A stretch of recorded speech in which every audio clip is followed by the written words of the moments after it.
ठीक है बच्चों, यहाँ पे क्या हो गया कि मैंने क्या बोला कि डेल्टा इज इक्वल टू 0 था, तो ये दो कंडीशंस आ गए। अब क्या है कि अगर इस दो कंडीशन को डिफ्रेंशिएट कैसे करेंगे, इससे, ठीक है।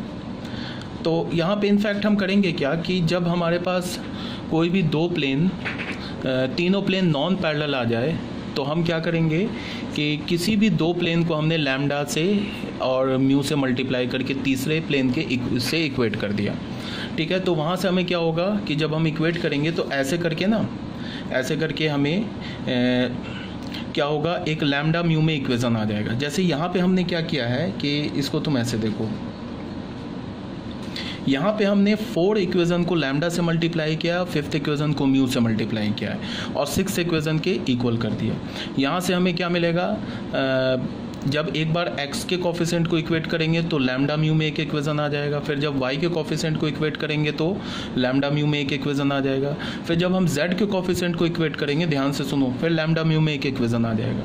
तो लैम्डा म्यू में हमें कितने इक्वेशंस मिलेंगे, 3 इक्वेशंस मिलेंगे, ठीक है। जब एक बार हमने x के कोफिशिएंट को इक्वेट किया, एक बार जब हमने y के कोफिशिएंट को इक्वेट किया और एक बार जब हमने z के कोफिशिएंट को इक्वेट किया, तो किसी भी दो इक्वेशन से तुम, चाहे तुम x के कोफिशिएंट और y के कोफिशिएंट को इक्वेट करो, वहाँ से लैम्डा म्यू का वैल्यू निकाल लो, या y और z को इक्वेट करके वहाँ से लैम्डा म्यू का वैल्यू निकाल लो, तो वो जो लैम्डा म्यू का वैल्यू होगा वो तीसरे इक्वेशन को सेटिस्फाई करेगा ही करेगा। जैसे यहाँ पे हमने क्या किया, जैसे यहाँ देखो, यहाँ पे हमने क्या किया कि 4th को लैम्डा से मल्टीप्लाई किया, 5th को म्यू से मल्टीप्लाई किया, एक इक्वेशन बना लिया x के कोफिशिएंट को इक्वेट करके, एक इक्वेशन बना लिया y के कोफिशिएंट को इक्वेट करके, ठीक है। ऐसा भी हम कर सकते थे, x और z को इक्वेट करके लैम्डा म्यू में 2 इक्वेशन बना लेते, वहाँ से लैम्डा म्यू को सॉल्व करते। यहाँ हमने क्या किया, x और y को इक्वेट करके लैम्डा म्यू में 2 इक्वेशन बना लिया। अब लैम्डा की वैल्यू हमने निकाल ली, देखो 3/5, और म्यू की वैल्यू हमने निकाल ली 14/5। अब ये जो लैम्डा की वैल्यू हमें मिली ना 3/5 और ये 4/5, ये जब मैंने z के कोफिशिएंट को इक्वेट करूंगा ना, यहाँ पे जैसे देखो z के कोफिशिएंट को मैं इक्वेट करूंगा तो हमें क्या मिलेगा, 2 lambda plus mu is equal to 4। ये सेटिस्फाई करेगा ही करेगा। अगर ये सेटिस्फाई नहीं करे तब तो डेल्टा ही 0 नहीं आएगा। इसमें केस में तो डेल्टा 0 है ना। डेल्टा 0 हमने कैसे किया था, यहाँ पे देखो, इस 3 को यूज़ करके डेल्टा 0 किया था ना हमने, तो इसका मतलब क्या है कि लैम्डा म्यू जो है वो इस तीनों केस को सेटिस्फाई करेगा। और अगर लैम्डा म्यू कांस्टेंट को भी सेटिस्फाई कर गया तब तो कोएक्सियल प्लेन है। कोएक्सियल प्लेन और नॉन कोएक्सियल प्लेन दोनों केस में क्या था हमारे पास, कोएक्सियल एंड नॉन कोएक्सियल। दिखाता हूँ मैं तुम्हें, थोड़ा मेरे साथ रहो। यहाँ देखो, इस केस में भी क्या था, देखो ये A3 B3 C3 हमें निकल आया था ना लैम्डा म्यू के केस में, बट अगर नॉन कोएक्सियल प्लेन होगा तो ये वाला कंडीशन आ जाएगा। इसका मतलब है कि इससे किसी दो से तुम लैम्डा म्यू का वैल्यू निकालो। यहाँ पे जैसे ये देखो, लैम्डा म्यू की जगह मैंने बीटा गामा ले लिया, किसी दो से तुम बीटा गामा या लैम्डा म्यू का वैल्यू निकालो, तो ये 3 को तो करेगा, इससे और इससे निकाल लो, इसको कर जाएगा सेटिस्फाई, इससे निकाल लो, इसको कर जाएगा सेटिस्फाई। बट अगर लैम्डा म्यू का वैल्यू इस कांस्टेंट को भी कर जाए सेटिस्फाई, तब तो क्या हो जाएगा, कोएक्सियल प्लेन होगा। नहीं करेगा सेटिस्फाई तो नॉन कोएक्सियल प्लेन होगा। तो यहाँ पे हमने क्या किया, लैम्डा म्यू का वैल्यू निकाल लिया। किससे निकाला, x और y के कोफिशिएंट को इक्वेट करके।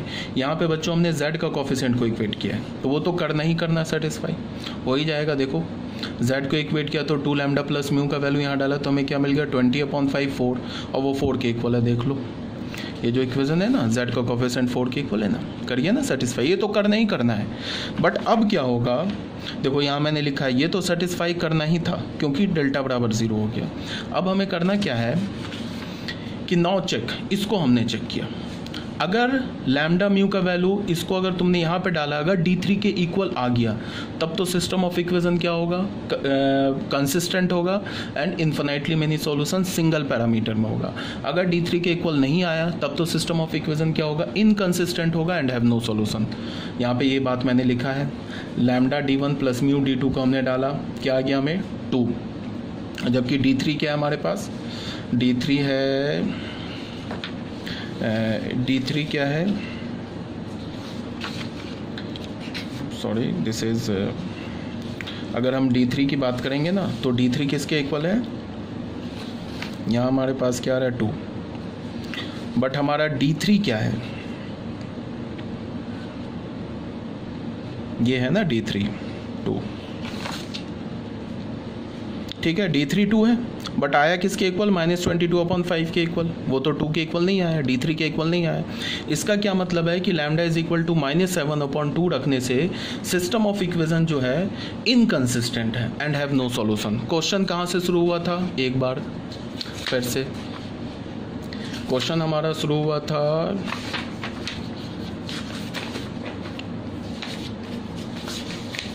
सॉरी बच्चों, जो क्वेश्चन हमारा यहाँ से शुरू हुआ था देख लो।